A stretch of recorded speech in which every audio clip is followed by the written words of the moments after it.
Hello everyone. चलिए, आपने video का टाइटल देखा होगा कि ट्विन फ्लेम कॉस्मिक चाइल्ड। आज सिर्फ ट्विन फ्लेम कॉस्मिक चाइल्ड के बारे में बात करेंगे। ये पार्ट 3 है। पार्ट 1 में मैंने कॉस्मिक एनर्जी और कॉस्मिक एनर्जी कैसी क्रिएट होती है, कॉस्मिक एनर्जी क्या होती है और किस तरह से वो क्रिएट होती है, ये पार्ट 1 में मैंने बात की है।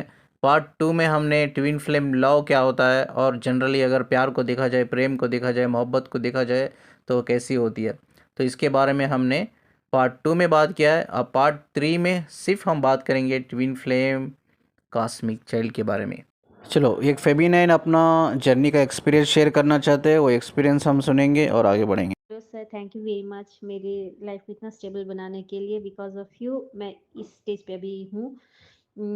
5 साल से थी मैं इस जर्नी पे। जब जर्नी शुरू हुआ उसके 1.5 साल बाद मैं आपके कांटेक्ट में, आपके वीडियोस देखे। ज़्यादा वीडियोस नहीं देखे थे तब तक। तो 2-3 वीडियो देख मुझे कॉन्फिडेंस आ गया था।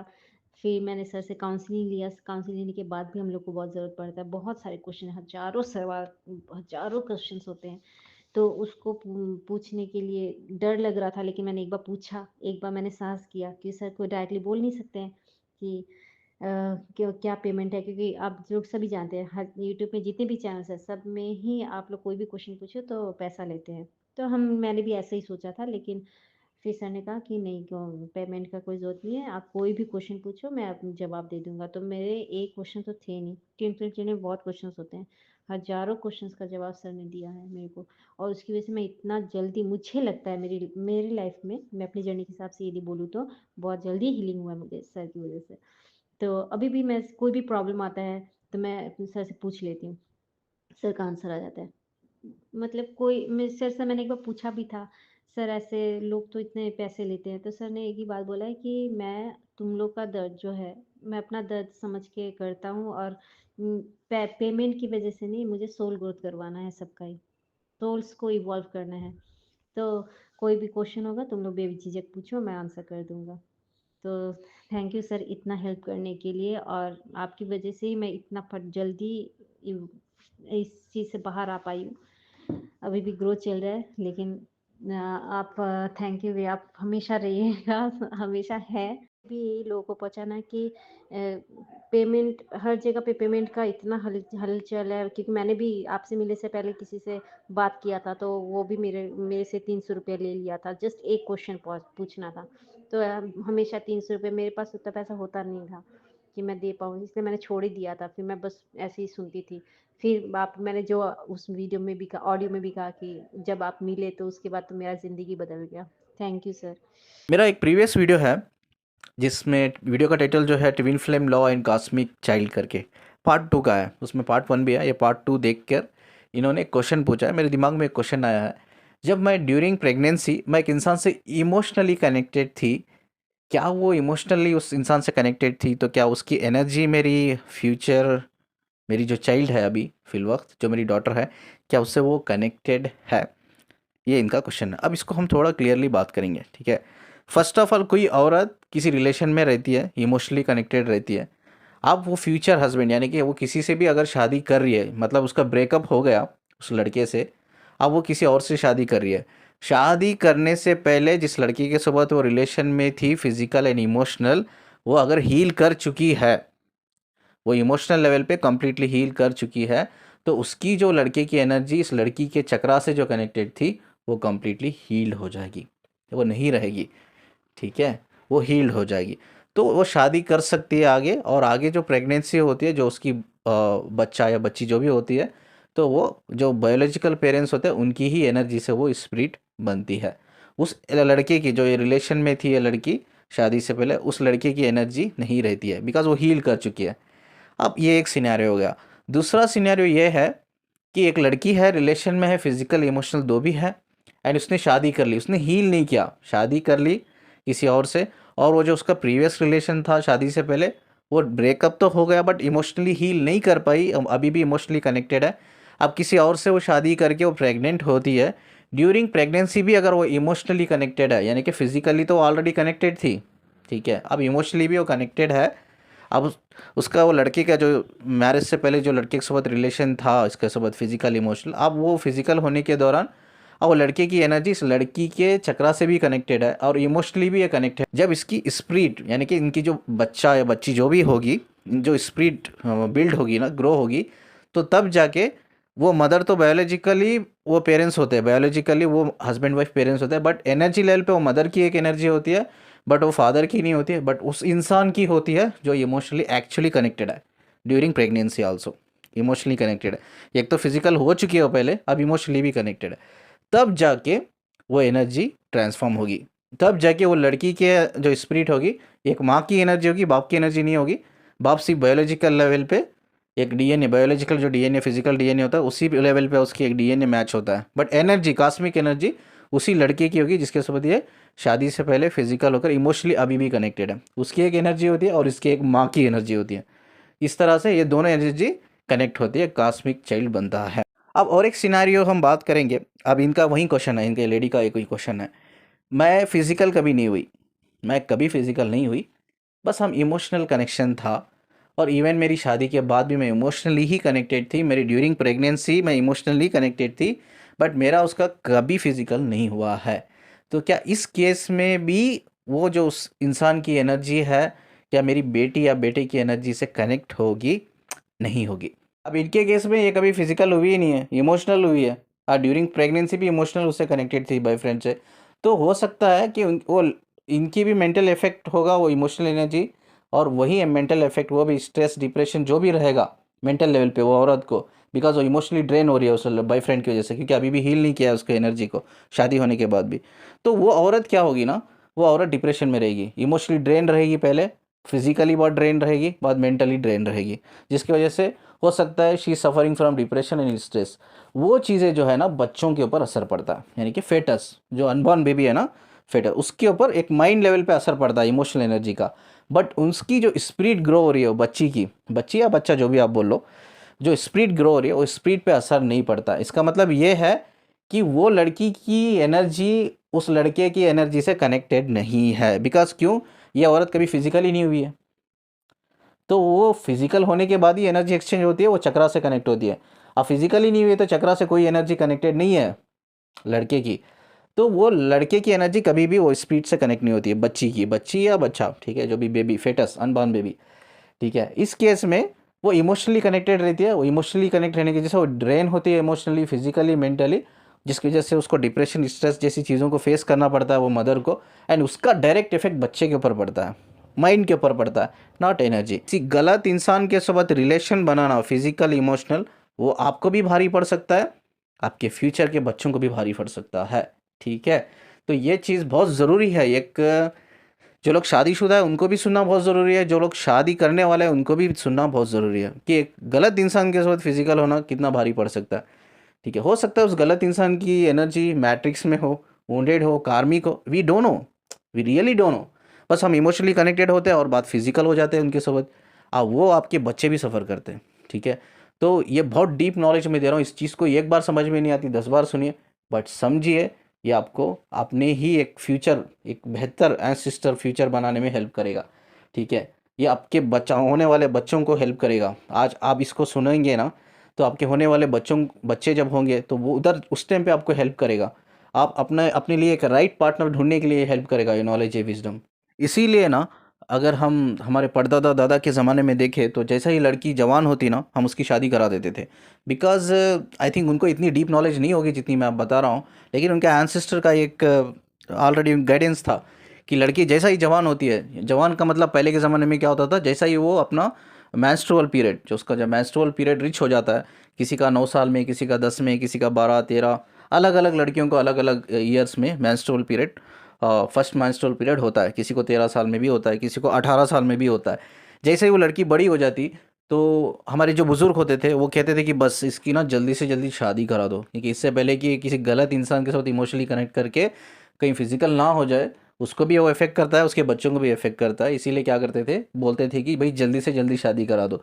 बट आज का जो जनरेशन है ना, हम लोग वेस्टर्न कल्चर को फॉलो करते हैं, अनफॉर्चुनेटली हम वेस्टर्न कल्चर को फॉलो करते हैं। आज के जनरेशन में किसी के साथ भी इमोशनल कनेक्ट होकर फिजिकल होकर आ जाना ये बड़ी कॉमन बात है। चलो कोई बात नहीं, इट्स एक्सपीरियंस और कुछ नहीं है, एक्सपीरियंस। तो आप बोलेंगे क्या सर, आप इतने पढ़े लिखे हो, इतना रिसर्च स्टडी किया, इतना अवेकन होकर आप पुरानी बातों को लेके बैठ गए, आप पुरानी बातें बोल रहे हो यूट्यूब में, आपके चैनल पे, आपके वीडियो पे। हाँ, मैं पुरानी बातें ज़रूर बोल रहा हूँ, इसमें ये भलाई ही है आपकी। मैं इन नई बातों में एक चीज़ ज़रूर ऐड करना पसंद करूँगा, एक एक चीज़ में एक पॉइंट को मैं ज़रूर ऐड करूँगा इधर। ठीक है, इमोशनल होना गलत नहीं है, किसी के साथ फिजिकल होना भी गलत नहीं है, बट मैं ये एक चीज़ ऐड करूँगा कि जब भी आप रिलेशनशिप के लिए चूज़ करते हो, आप इमोशनल होते हो, ठीक है, फर्स्ट फाइंड आउट फिजिकल होने से पहले, चलो आप इमोशनल हो गए, लेकिन फिजिकल होने से पहले फर्स्ट फाइंड आउट कर लो कि यार वो इंसान आपके लिए सही है या नहीं है, सही है या नहीं है। तो ऑलवेज चूज़ बिफोर फिजिकल होने से पहले, ऑलवेज चूज़ ए राइट पर्सन। ठीक है, मैं एक ही पॉइंट ऐड करता हूँ, चलो मैं पुरानी बातों को छोड़ देता हूँ, मेरे दादाजी की परदादाजी की बातों को छोड़ देता हूँ, अब उसमें कुछ नहीं रखा है, बिकॉज हम वेस्टर्न कल्चर को फॉलो करते हैं, चलो फॉलो करते हैं, हम भी फॉलो करते हैं, हम भी इमोशनल होते हैं, हम भी फिजिकल होते हैं, बट ये चीज़ जहन में हमेशा होनी चाहिए कि जिस इंसान के साथ आप अपनी बॉडी शेयर कर रहे हो, जिस इंसान के साथ अपने इमोशन शेयर कर रहे हो, वो इंसान सही होना चाहिए। अगर नहीं है तो आप इमोशनल हो गए, ठीक है, उधर ही एंड कर दो, बट फिजिकल कभी मत हो जाना। फिजिकल हो गए, अगर उसने फिजिकल होने के बाद इमोशनली अगर हील नहीं किया उस इंसान से आप, वो आपको भी इफेक्ट करेगा, आपकी बच्चों को भी इफेक्ट करेगा। ठीक है, चलिए अब ट्विन फ्लेम कॉस्मिक चाइल्ड, इसके बारे में हम बात करते हैं। इससे पहले ना हमें थोड़ा चक्रास के बारे में स्टडी करना पड़ता है। फर्स्ट ऑफ ऑल हमें ट्विन फ्लेम्स कौन है, ये थोड़ा मैं आपको फिर से एक बार बता देता हूँ। ट्विन फ्लेम दो सोल के बीच में एक गहरी मोहब्बत होती है, एक लो फ्रीक्वेंसी से वो कनेक्ट होते हैं और उनकी शादी हो जाती है। ठीक है, उनकी जो डिवाइन मैरिज, सैक्रल मैरिज होती है, वो डायमेंशन लेवल पे ही हो जाती है, डायमेंशन में ही हो जाती है। ठीक है, तो जब वो दो सोल एक दूसरे से कमिटमेंट करते हैं कि हम डायमेंशन लेवल पे भी हस्बैंड वाइफ है, डिवाइन हस्बैंड वाइफ, और हम जब ज़मीन पे जाएंगे, अर्थ पे जाएंगे, तभी भी हम हस्बैंड वाइफ ही रहेंगे, 3D लेवल पे भी। ठीक है, चाहे हमारी शादी एक दूसरे से हो या किसी और से हो। तो इसीलिए कभी भी ट्विन फ्लेम अपने सोल कॉन्ट्रैक्ट में has a husband wife choose नहीं करते, बिकॉज वो ऑलरेडी हस्बैंड वाइफ है, डायमेंशन लेवल पे भी है, और 3D में जब आते हैं एक बॉडी में, दोनों सोल एक बॉडी लेकर आती है, एक फेमिनिन एक मैस्कुलिन की। ठीक है, उस लेवल पे भी वो हस्बैंड वाइफ है, ये प्रॉमिस है। अब ये प्रॉमिस किस लेवल पे कर दिया अभी सोल ने, ये हमें समझना है, ये हमें बिल्कुल समझना है। ठीक है, इसके लिए हम चक्रा के लेवल पे स्टडी करेंगे। एक तो क्लियर हो गया, डायमेंशन लेवल पे वो मैरिड है, सैक्रल मैरिड। ठीक है, तो डिवाइन कपल्स है ट्विन फ्लेम लेवल पे। हम तो अब चक्रा सिस्टम के लेवल पे हम इसको समझने की कोशिश करेंगे। एक तो क्लियर हो गया, डायमेंशन लेवल पे ऑलरेडी मैरिड है, डिवाइन कपल्स है, और उन्हें प्रॉमिस कर लिया है कि इस दुनिया में भी 3D वर्ल्ड में भी हम मैरिड रहेंगे। तो इसीलिए वो चूज़ नहीं करते हस्बैंड वाइफ, क्योंकि वो मैरिड है ऑलरेडी, हस्बैंड वाइफ है, क्या चूज़ करेंगे। ठीक है, अब ये 3D लेवल पे कैसा होता है सर, ये तो हमारी शादी किसी और से हो जाती है, तो हस्बैंड वाइफ कैसे हो गए हम लोग 3D लेवल पे। हाँ चलो, आप बोल रहे हो डायमेंशन लेवल पे, सोल लेवल पे मैरिड है, उस चीज़ को हमें समझ में आती तो है, वो बात तो समझ में आती है। अब ये 3D लेवल पे कैसा होता है, तो इसके लिए हमें चक्रा सिस्टम को स्टडी करना पड़ता है। हमारे 7 चक्रास होते हैं। ठीक है, अब उसमें 3 चक्रास जो होते हैं, एक फेमिनाइन के होते हैं, और एक 3 चक्रा जो होते हैं वो मैस्कुलिन के होते हैं, और उसमें एक सेपरेट चक्रा होता है, वो है थर्ड आई चक्रा। अब ये थर्ड आई चक्रा कई लोग मुझे पूछते हैं ये अवेकनिंग कब होती है, थर्ड आई चक्रा की एक्टिवेट कब होता है, ये भी हम थोड़ा इसके बारे में डिस्कस करेंगे। पहले हमें ये जानने की कोशिश करना है कि फेमिनिन के चक्रास कौन से हैं। अब फेमिनिन के चक्रा है हार्ट चक्रा, सैक्रल, रूट। ठीक है, एक फेमिनिन के अंदर है ये 3 चक्रा। ठीक है, वही 3 चक्रा एक मैस्कुलिन के अंदर भी है। अब सोचो मेरी फेमिनिन है, मेरी फेमिनिन के अंदर हार्ट चक्रा है, सैक्रल है, रूट है, मेरे अंदर भी है, मेरे अंदर भी हार्ट है, सैक्रल है, रूट है। ठीक है, अब फेमिनिन की जो चक्रा है उसकी वो एनर्जी है, फेमिनिन की ही एनर्जी है। अब मेरे अंदर जो है ना, हार्ट चक्रा, सैक्रल, ये मेरा जो रूट चक्रा, ये तीनों में एनर्जी मेरी नहीं है, मेरी डीएफ की है, मेरी डिवाइन फेमिनिन की एनर्जी है। ठीक है, उसके ये 3 चक्रा में उसकी ही एनर्जी है, लेकिन उसकी एनर्जी मुझसे कनेक्ट हुई है। ठीक है, शेयर हुई है। वो तीनों मेरे हार्ट चक्रा, सैक्रल, रूट, तीनों में मेरी डिवाइन फेमिनिन की एनर्जी है, इसीलिए कहते हैं कि डिवाइन फेमिनिन के चक्रा है। अब डिवाइन मैस्कुलिन के कौन से चक्रा है, डिवाइन मैस्कुलिन के चक्रा हो गया क्राउन चक्रा। ठीक है, और हो गया उसके बाद सोलर प्लेस चक्रा हो गया, और थैरॉइड चक्रा हो गया। क्राउन चक्रा, थैरॉइड चक्रा, सोलर प्लेस चक्रा हो गया। ठीक है, अब ये 3 चक्रा तो मेरे अंदर भी है, मेरे अंदर वो फ्लो कर रही है एनर्जी, मैस्कुलिन की एनर्जी। अब मेरी डिवाइन फेमिनिन के अंदर भी वो 3 चक्रा है, क्राउन चक्रा उसके अंदर भी है, थैरॉइड चक्रा उसके अंदर है, और उसके अंदर सोलर प्लेक्स है। अब ये उसके जो 3 चक्रा है, उसके 3 चक्रा में मेरी एनर्जी फ्लो हो रही है। अब जैसा उसके हार्ट में, सैक्रल में, रूट में, ठीक है, उसकी एनर्जी फ्लो हो रही है, वहीं मेरे हार्ट में, सैक्रल में, रूट में उसकी एनर्जी ही उन 3 चक्रा में फ्लो हो रही है। उसी तरह से जो मेरे मैस्कुलिन के चक्रा है ऊपर के, ठीक है, आप क्रोन ले लो, आप थायराइड ले लो, आप सोलर प्लेक्स ले लो, ये तीनों चक्रा में मेरी एनर्जी है, वही एनर्जी मैं शेयर कर रहा हूँ उसको। वो नीचे के 3 चक्रा की एनर्जी मुझे शेयर कर रही है, मैं ऊपर के 3 चक्रा की एनर्जी मैं उसको शेयर कर रहा हूँ। इस तरह से हम एक दूसरे के चक्रा को शेयर करते हैं ट्विन फ्लेम में। अब ये हो गया, अब एक चक्रा, वो है थर्ड आई चक्रा। थर्ड आई चक्रा कब एक्टिवेशन होता है मैं आपको बता दूं। थर्ड आई चक्रा एक्टिवेशन हम नहीं कर सकते। स्पिरिचुअलिटी में 3 स्टेजेस होते हैं। एक हो गया आपका कुंडलिनी अवेकनिंग, दूसरा है आपका सेल्फ यूनियन, तीसरा है आपका एनलाइटमेंट। इसके कई सारे फेसेस होते हैं। ये कुंडलिनी अवेकनिंग में कई सारे फेस होते हैं, आपके दूसरे स्टेज में कई सारे फेसेस, तीसरे स्टेज में कई सारे फेसेस होते हैं। जब सेकेंड स्टेज यानी कि सेल्फ यूनियन, सेल्फ यूनियन का मतलब क्या है? Self union with self, with your inner self, या ऐसा कह सकते हो सेल्फ यूनियन विद गॉड, यानी कि आपकी सोल ही आपकी गॉड है, आपका इनर सेल्फ ही आपका गॉड है।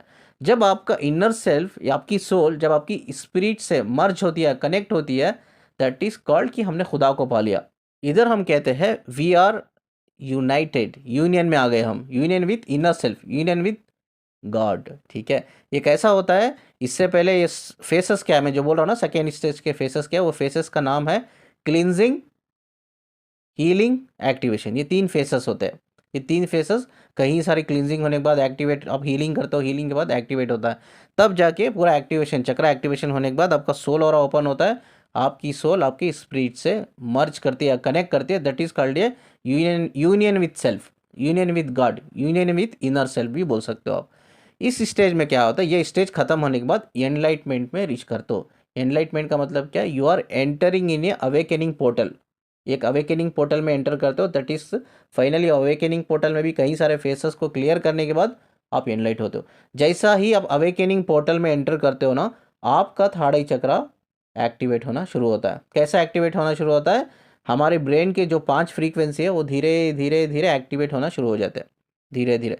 उसके बाद जैसा वो एक्टिवेट होना शुरू होता है, तो हमारा एक पीनियल ग्लैंड करके होता है, मैंने आई थिंक प्रीवियस कई सारे वीडियो में इसके बारे में बात की है, पीनियल ग्लैंड करके।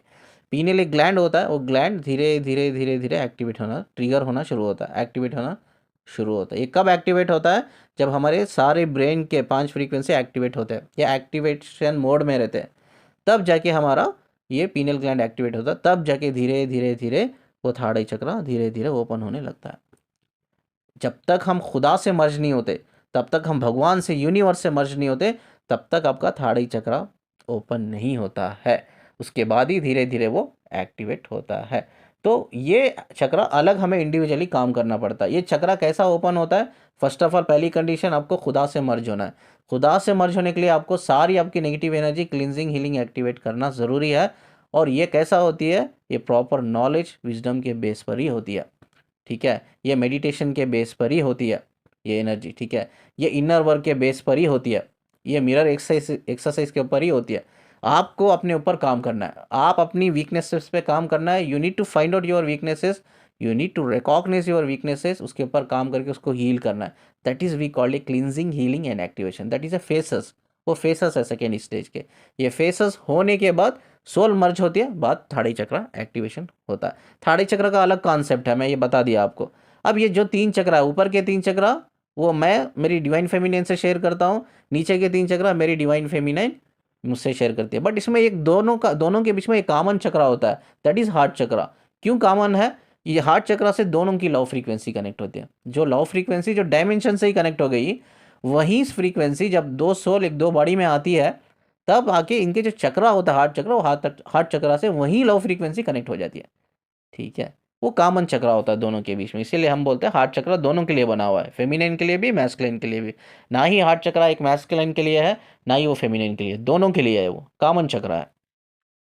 ये चक्रा शेयरिंग कब से होता है? मतलब जिस दिन से हम इस दुनिया में पैदा हुए हैं ना, तब से ही होता है, the first day we are born. इसमें ट्विन फ्लेम कनेक्शन, हम कहते हैं ना, ये कनेक्शन है, इट्स नॉट ए रिलेशनशिप। इसमें आपको ना इमोशनल कनेक्शन, इमोशनली जुड़ने की ज़रूरत है, ना इसमें आपको फिजिकल होने की ज़रूरत है, कोई ज़रूरत नहीं है। The day one you are born, ठीक है, जब अर्थ पे पैदा हुए, day one you are born on the earth, जो आपका डीएम डीएफ दोनों तब से ही वो एनर्जी शेयर कर रहे हैं एक दूसरे के साथ, ठीक है। इधर आके कॉस्मिक चाइल्ड शुरू होता है। ये cosmic child, twin flame cosmic child के बारे में बात करने से पहले मैं बहुत पहले, आई थिंक 1 साल पहले एक शायरी लिखी थी मैंने, एक शायरी मेरी खुद की शायरी है, उसमें मैंने एक लाइन लिखी थी, वो लाइन मेरे जहन में अभी भी है। वो लाइन मैं आपको बताता हूँ। आज भी ये दुनिया तेरे बच्चों की शक्ल में मेरी शक्ल ढूंढती है। आज भी ये दुनिया तेरे बच्चों की शक्ल में मेरी शक्ल ढूंढती है। यस, ये बहुत बड़ा मीनिंग है एक्चुअली इसके पीछे, लाइन के पीछे। तो ये मीनिंग क्या है आज मैं समझाता हूँ आपको। मेरी जी जो डीएफ है वो किसी और से शादी कर लिया, यानी कि जो हमारे 3D लेवल के जो हस्बैंड वाइफ होते हैं ना, उनका पर्पस इतना ही होता है, वो हमें अवेकनिंग में पुश करते हैं, अवेकनिंग में हेल्प करते हैं। वो हमें मेंटली, फिजिकली, इमोशनली स्ट्रांग होने में हमें हेल्प करते हैं, हमें एक लेसन सिखाने में हेल्प करते हैं, ठीक है। उतना ही उनका पर्पस होता है। जो twin flame, only real twin flame यार, only real twin flame. Twin flame तो बहुत भरे पड़े हुए हैं जो अपने आप को ट्विन फ्लेम करें, but the twin flame connection is very rare, ठीक है। जो रेयर, जो रियल ट्विन फ्लेम है, वही लोग चक्रा शेयर करते हैं, वही लोग एक्चुअली डिवाइन लेवल पे भी वो हस्बैंड वाइफ होते हैं, 3D लेवल पे भी हस्बैंड वाइफ होते हैं, ठीक है। तो ये हम क्यों चूज़ करते हैं किसी और हस्बैंड वाइफ को 3D लेवल पे, 3D हस्बैंड वाइफ, ठीक है। 3D हस्बैंड वाइफ जो एक्चुअली वो होते हैं ना, जो चीज़ें मैंने आपको बताई, वो सिर्फ हमें अवेकनिंग में हेल्प करते हैं, इतना ही उनका रोल होता है, इससे ज़्यादा कोई रोल नहीं होता। बट रियल सेंस में हम देखा जाए, ट्विन फ्लेम, जो रियल ट्विन फ्लेम है, आपका डिवाइन मैस्कुलिन ही आपका हस्बैंड होता है, डिवाइन फेमिनिन ही आपकी वाइफ होती है, चाहे वो डायमेंशन लेवल पे, चाहे वो 3D लेवल पे। अब 3D लेवल पे कैसा बोल रहे हो सर, 3D लेवल पे तो मेरा हस्बैंड कोई और है। यस, के फिजिकल डीएनए लेवल पे कनेक्ट करते हैं, यानी कि जो भी ट्विन फ्लेम के जो 3D लेवल पे उन्होंने शादी की है, लीगली जो शादी की है, या कल्चर के थ्रू, आपके पर्टिकुलर कल्चर के थ्रू, या कोर्ट मैरिज किया है आपने, जो भी जो 3D लेवल पे है, जो आप उनके साथ रहते हो, जो हस्बैंड वाइफ है, वो सिर्फ 3D के है, वो आपको हेल्प कर रहा है अवेकनिंग में। अब वो हस्बैंड वाइफ का, आपका आपका और आपके हस्बैंड का डीएनए मिलता है, फिजिकल डीएनए, बिकॉज दोनों आप हस्बैंड वाइफ हो, आप फिजिकल हो के वो बच्चे को पैदा किया है आपने, ठीक है। फिजिकल डीएनए आपका ही होगा। अब कास्मिक ट्विन फ्लेम कॉस्मिक चाइल्ड का मतलब ये होता है एनर्जी लेवल पे। आपकी एनर्जी मतलब क्या है, आपकी वाइब्रेशन क्या है, that is your spirit. Energy मतलब क्या है, is a form of spirit. आपकी स्पिरिट एक फॉर्म है, एक एनर्जी का फॉर्म है, उसकी लैंग्वेज वाइब्रेशन है। Spirit on the based of spirit, on the based of energy, वो जो बच्चा है, ठीक है, जो इवन आप किसी और से शादी की है, बट कॉस्मिक एनर्जी लेवल पे वो जो बच्चा है, वो एक्चुअली एनर्जी लेवल पे आपके डीएम का ही है, वो आपकी डीएफ का ही है। उसकी मदर उसकी डीएफ ही है, उसकी जो मदर है उसका फादर है, जो एक्चुअली उसका डीएम है, ठीक है। बट जो शादी की है उन्होंने 3D लेवल पे, वो मदर फादर सिर्फ फिजिकल डीएनए लेवल पे है।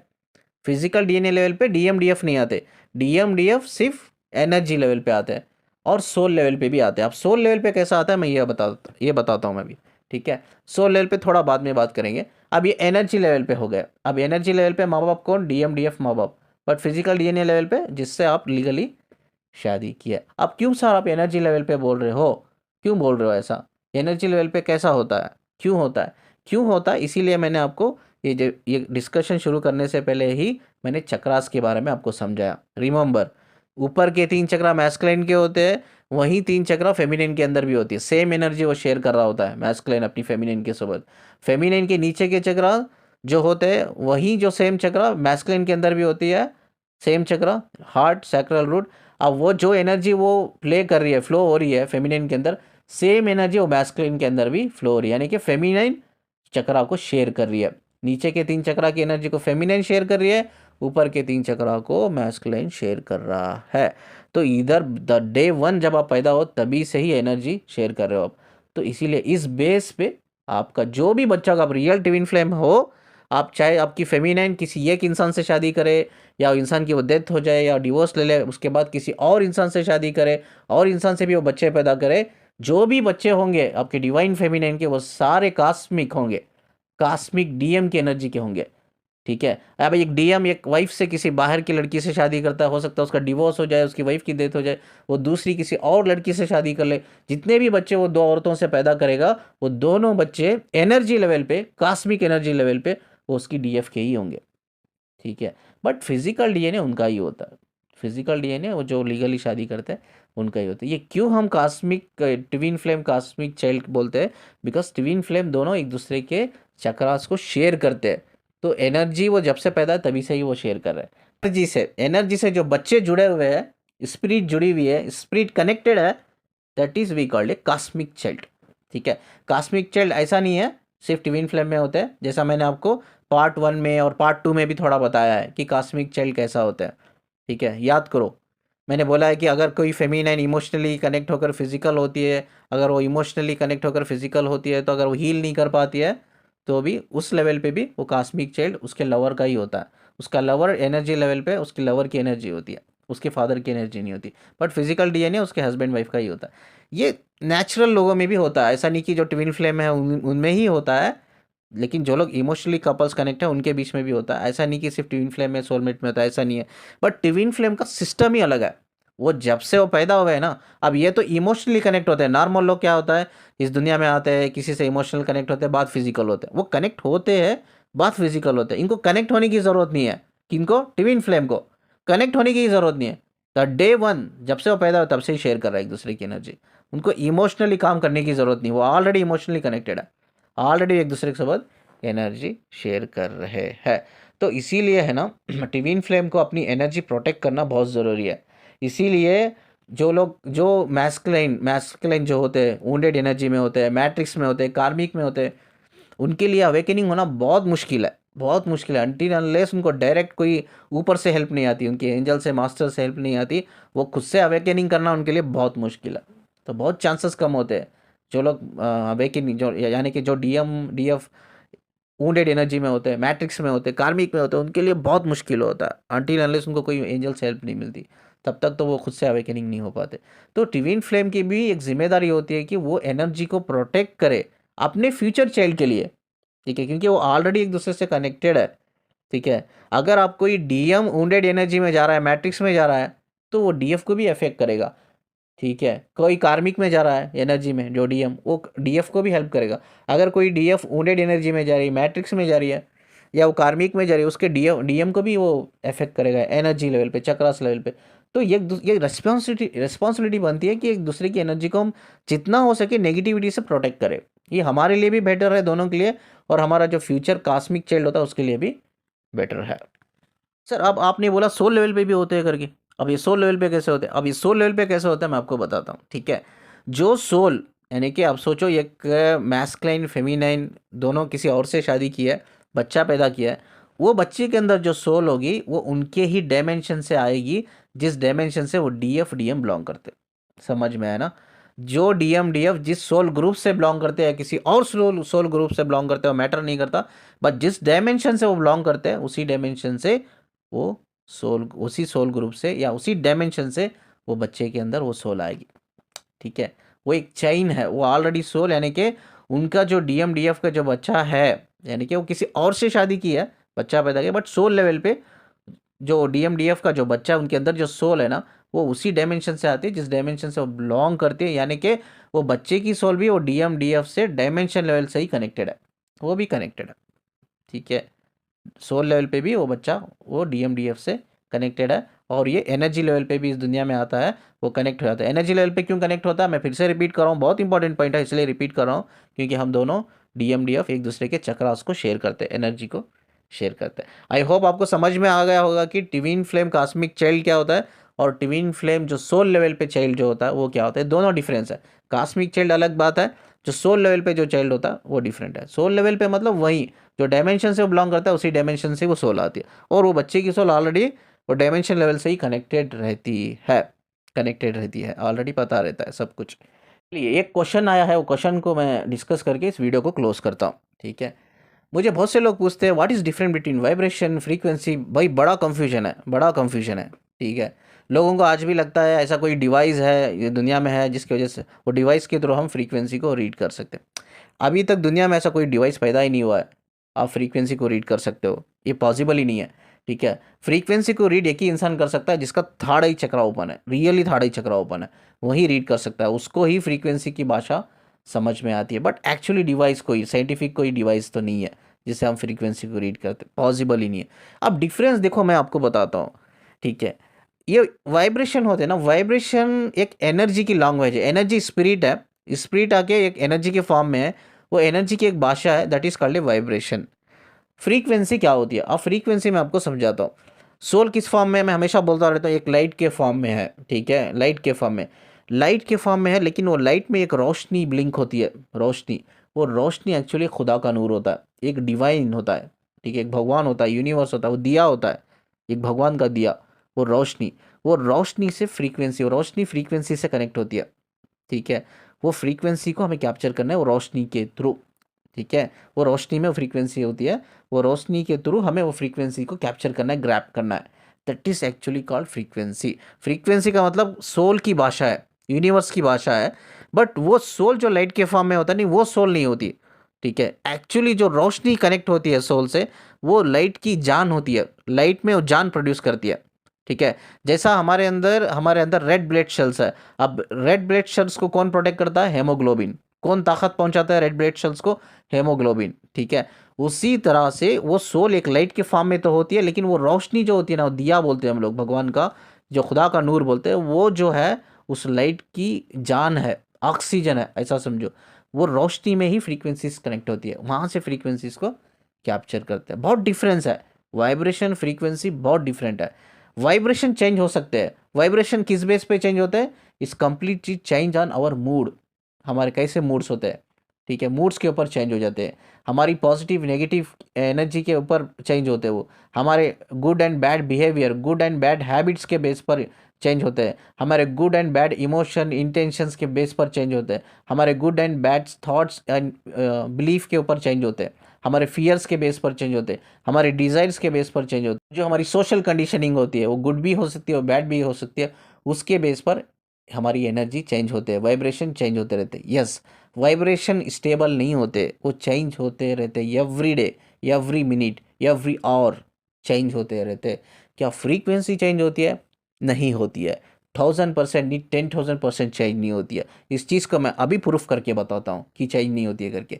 हम हमेशा बोलते हैं कि खुदा एक है, मेरा रब एक है, यस, खुदा एक है, मेरा रब एक है, हम कहीं नामों से बुलाते हैं, अगर हिंदुज़म में जाओ कहीं भगवान है, अलग अलग भगवान है, अलग अलग नामों से बुलाते हैं, अगर मुस्लिम लोग हैं वो अल्लाह करके बुलाते हैं, अल्लाह के भी कहीं नाम होते, ठीक है।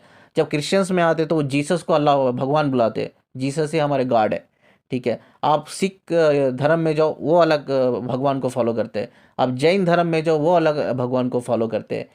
ऐसे ही हमारे इंडिया में या ऑल ओवर वर्ल्ड अलग अलग भगवान है, अलग अलग भगवान, अलग अलग नाम दिए है।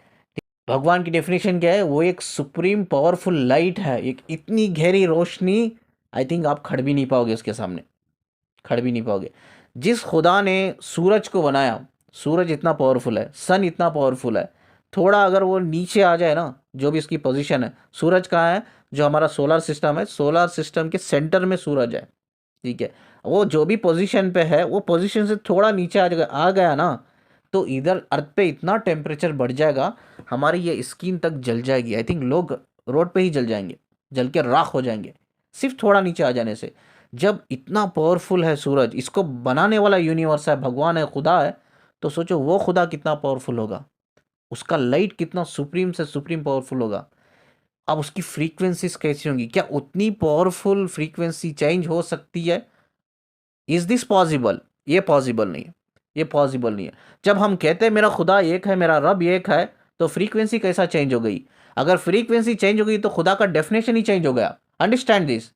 तो इसीलिए कहते हैं ना, वही खुदा का जो लाइट है ना, हमारी जो सोल है ना, लाइट के फॉर्म में होती है, जो रोशनी होती है ना, वही वो जो रोशनी खुदा से जुड़ी हुई है ना, जो एक्चुअली जुड़ी हुई नहीं है, वो खुदा की रोशनी है, इनफैक्ट वो खुदा की रोशनी, हमारी तो सोल जो लाइट के फॉर्म में है, वो लाइट के फॉर्म से एक रोशनी कनेक्ट है, वो एक ऑक्सीजन पहुंचाती है वो लाइट को, वो रोशनी वही खुदा की है जो खुदा ने हमें दिया है, जो खुदा की रोशनी है, ठीक है। उसकी फ्रीक्वेंसी चेंज कैसा हो सकती है, जब मेरा रब एक है, ठीक है, जब मेरा खुदा एक है, तो उसकी फ्रीक्वेंसी चेंज कैसी होती है, अगर उसकी फ्रीक्वेंसी चेंज होगी तो रब एक कहाँ है, ऐसे कई सारे खुदा बन जाएंगे, कई सारे खुदा, मल्टीपल मल्टीपल भगवान, that is not possible at all. मेरा रब एक है, मेरा खुदा एक है, तो उसकी फ्रीक्वेंसी चेंज नहीं हो सकती, मैं लिख के दे दूंगा ये चीज़, उसकी फ्रीक्वेंसी चेंज नहीं होती। वहीं खुदा की रोशनी आज हमारी सोल से कनेक्टेड है, अब उस रोशनी की फ्रीक्वेंसी वही है जो खुदा की है, तो खुदा की फ्रीक्वेंसी चेंज नहीं हो सकती तो किसी सोल की फ्रीक्वेंसी चेंज नहीं हो सकती। ये बिल्कुल पॉसिबल नहीं है। आज भी लोग क्लियर नहीं, आज भी नॉनसेंस वीडियोस आते हैं, आज भी इडियट्स, ऐसे कई सारे यूट्यूब में इडियट्स भरे पड़े हुए रॉन्ग इन्फॉर्मेशन दे रहे हैं बिटवीन वाइब्रेशन एंड फ्रीक्वेंसी। लोगों को पता ही नहीं है कि क्या डिफरेंस है फ्रीक्वेंसी एंड वाइब्रेशन में। वाइब्रेशन अलग चीज़ है, वो एनर्जी है, वो एनर्जी वो कभी भी चेंज हो सकते हैं, is based on our moods. ठीक है, हमारी नेगेटिविटी पॉजिटिविटी पे बेस्ड है वो। लेकिन फ्रीक्वेंसी तो खुदा है, मेरा ये खुदा है, मेरा ये भगवान है, ये यूनिवर्स है, मेरा ये रब है। जब मेरा रब एक है तो मेरी रब की जो फ्रीक्वेंसी है वो कैसा चेंज हो सकती है? That's not possible at all. कई सारे यूट्यूब में रॉन्ग इन्फॉर्मेशन दी जा रही है, ये भी मुझे पता नहीं रॉन्ग इन्फॉर्मेशन नहीं दी जा रही है करके। मेरे ही सब्सक्राइबर कई सारे दूसरे यूट्यूब को फॉलो करते, वीडियो देखते, वो मुझे बोलते हैं सर देखिए ये सही है क्या, ये सही है क्या। मैं देखता हूँ कि मैं सोचता हूँ क्या गलत इन्फॉर्मेशन दी जा रही है। लोगों को डिफरेंस ही पता नहीं है फ्रीक्वेंसी वाइब्रेशंस के बारे में। कोई कह रहा है कि वाइब्रेशन चेंज होता है, यस मैं बोलता हूँ वाइब्रेशन चेंज होता है, कोई कह रहा है कि फ्रीक्वेंसी ही चेंज होती है। How it's possible? आप बोल रहे हो फ्रीक्वेंसी चेंज होती है, मतलब ये खुदा है ही नहीं दुनिया में, खुदा एक है ही नहीं। लेकिन मैं कहूँगा खुदा एक ही है, मेरा भगवान, मेरा ईश्वर, मेरा अल्लाह, ठीक है, सब एक ही है, मेरा खुदा एक ही है। जब मेरा खुदा एक है फ्रीक्वेंसी चेंज नहीं हो सकती, not possible at all. Please मैं एक ही रिक्वेस्ट करता हूँ, कई सारे यूट्यूब चैनल्स है, कई सारे चैनल्स यूट्यूब चैनल्स है, वीडियो बना रहे हैं लोग, बस अगर आपके पास एक्यूरेट इन्फॉर्मेशन है तो लोगों को देना। लोग आज बहुत भटक रहे हैं, लोग ना सच में बहुत भटक रहे हैं। सिर्फ उनको एक सही गाइडेंस की ज़रूरत है, सिर्फ उनको एक रास्ते की ज़रूरत है। वो चलना चाहते हैं, वो आगे बढ़ना चाहते हैं, ग्रो करना चाहते हैं, बट उनको सही रास्ता दिखाने वाला नहीं है। सिर्फ मिसअंडरस्टैंडिंग क्रिएट कर रहे हैं लोग, सिर्फ गलत इन्फॉर्मेशन क्रिएट कर रहे हैं यूट्यूब पे। ठीक है, यूट्यूब पे या सोशल मीडिया के कोई भी फॉर्म पे प्लीज़ मैं रिक्वेस्ट करता हूँ, जब तक you are not clear about the concept तब तक उसके बारे में बात मत करो। ठीक है, चलिए इस खूबसूरत बात को बोलकर मैं इस वीडियो को एंड करता हूँ। आप स्क्रीन पे नंबर देख रहे हो, काउंसलिंग के लिए मुझे कांटेक्ट कर सकते हो, व्हाट्सअप नंबर है, डायरेक्ट कांटेक्ट कर सकते हो। ठीक है, जाते जाते चैनल को सब्सक्राइब करके जाना, और वीडियो को जितना लाइक करते हो प्लीज़ प्लीज़ प्लीज़ शेयर करो, शेयर करो, बहुत इंपॉर्टेंट है। ठीक है, मुझसे कनेक्ट रहने के लिए, मुझे सुनने के लिए शुक्रिया जी। अल्लाह हाफिज़।